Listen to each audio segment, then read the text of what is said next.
নমস্কার বন্ধুরা, আশা করি আপনারা সবাই ভালো আছেন।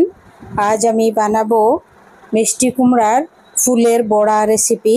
তো এটি আমি কিভাবে বানাই চলুন দেখে নেবেন। প্রথমে দেখুন, খুব ভালোভাবে পরিষ্কার করে আমি ফুলগুলো ধুয়ে নিয়েছি। এবার এই ফুলের মধ্যে দিয়ে দেব 2 চামচ বেসন আর অল্প একটু হলুদ আর নুন দিয়ে এই যে বেসন আমি ব্যাটার তৈরি করে নিয়েছি। এই বেসনের ব্যাটারটি দিয়ে দিচ্ছি মিষ্টি কুমড়া ফুলের মধ্যে। এবার দিয়ে দিচ্ছি 1/2 চামচ সাদা তিল দিলে খুব ভালো লাগবে খেতে। এখন আমি দিয়ে দেব কড়াইয়ের মধ্যে, ভেজে নিচ্ছি। আপনারা অনুগ্রহ করে আমার পাশে থাকবেন সবাই। আমার শরীরটা বিশেষ ভালো নয়, তাই খুব শর্টকাটভাবে আমি রেসিপিগুলো বানাচ্ছি। শরীর একদমই খারাপ।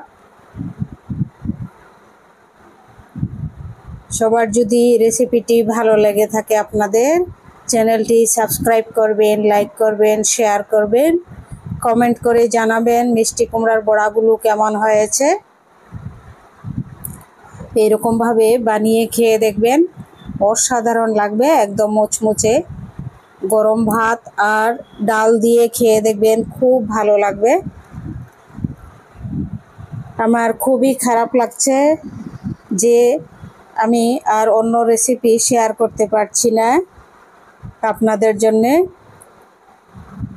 আমার একটি ডান হাত ফুলে গেছে এবং প্রচণ্ড ব্যথা। সম্পূর্ণ একটি হাত, একদম হাতের আঙ্গুল পর্যন্ত প্রচণ্ড ব্যথা। আজকে 10-12 দিন হয়ে গেছে, জানি না কি কারণে। তো সবাই ভালো থাকবেন, সুস্থ থাকবেন।